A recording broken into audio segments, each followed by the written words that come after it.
অনেক বছর পর অনেক যত্ন নিয়ে বোয়াল মাছ রান্না করলাম। 7 থেকে 8 বছর আগে বোয়াল মাছ আমার খাইতে মন চাইতেছিল প্রচুর পরিমাণে। তো আমার হাজব্যান্ডের কাছে বলার সাথে সাথে বোয়াল মাছ আমাকে এনে দিয়েছিল। তো বোয়াল মাছগুলি এত সুন্দর করে আমি ভুনা করছিলাম, তারপর ভেজেও রান্না করছি, চড়চড়ি করছি, কোনো রকমই আমার ভালোই লাগে নাই।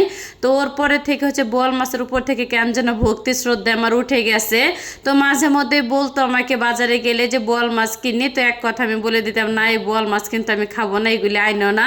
যাই হোক, তো পরশুদিন রাতেও আর কি বাজারে গেছে আমার হাজব্যান্ড। তো যাওয়ার পর আমাকে বলতেছে বড় সাইজের একটা বোয়াল মাছ পেয়েছে, তুমি কি বলো? তো আমি তো এক কথায় বলে দিছি বোয়াল মাছ কিন্তু আইনো না, আমার ভালো লাগে না। তারপরে দেখি যে বোয়াল মাছটা নিয়ে আসছে, রান্নার পরে বলতেছে যে সকালবেলা অনেক সুন্দর করে ভুনা করে টমেটো দিয়ে। তো বোয়াল মাছ দেখে তো আমার মেজাজটা খারাপ হয়ে গেছে যে বারবার নিষেধ করার পরে তুমি এই বোয়াল মাছটা নিয়ে আসছো। যাই হোক, তো সকালবেলা কিন্তু ঘুমে থেকে উঠে বোয়াল মাছটা আগে আমি অনেক সুন্দর করে ধুয়ে নিয়েছি কয়েক পিস, আর বাদ বাকিটা ফ্রিজে রেখে দিছি, কারণ সকালবেলা সব মাছ একসাথে ধুয়ে রান্না করতে গেলে অনেকটা পরিমাণে সময় লেগে যাবে। এর জন্য যতটুকু প্রয়োজন তো অতটুকু আর কি আমি ধুয়ে নিলাম।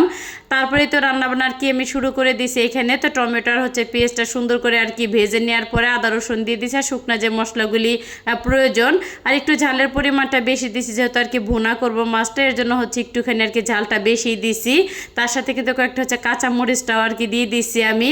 আর মশলাটা কিন্তু ঢেকে ঢেকে বেশ কিছুক্ষণ আর কি আমি কষিয়ে নিয়েছি। আর পেঁয়াজটা কিন্তু আমি আর কি শেষে দিছি, তো বেটে দেই না। আর বেটে দিলে না আমার কাছে মনে হয় যে তরকারির কালারটা কেমন যেন অন্যরকম আসে। পেঁয়াজ কুচি বা পেঁয়াজ শেষে দিলে না তরকারিতে কিন্তু সুন্দর একটা কালার আসে। যাই হোক, তো মশলাটা কিন্তু সুন্দরভাবে কষানো হয়ে গেলে তো মাছগুলি কিন্তু এক এক করে আমি দিয়ে দিচ্ছি।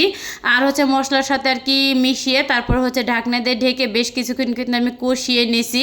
আর এই তো ঝোলের জন্য একটুখানি আর কি আমি পানি দিয়ে আবার পাতিলটা আর কি বারবার ঝাঁকিয়ে দিতেছিলাম, যেহেতু আর কি কাঁচা মাছ রান্না করতেছি এর জন্য।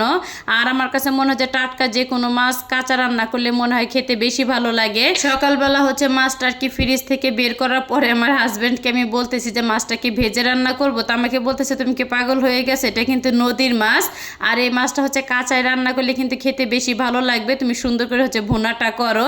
যাই হোক, আমার কাছে মনে হলো যে অনেক বছর পরে আর কি মাছটা খাইছে, আর নতুন করে বোয়াল মাছের আর কি প্রেমে পড়ে গেলাম, কারণ তরকারিটা খেতে এত মজা হয়েছে, আর মাছটা বিশেষ করে অনেক অনেক ফ্রেশ এবং ভালো ছিল, এর জন্য আমার কাছে মনে হচ্ছে বেশি ভালো লাগছে। আর এতে এটা কিন্তু সন্ধ্যার আর কি ভিডিও, তো বাইরে থেকে আর কি নাস্তা আনা হয়েছে।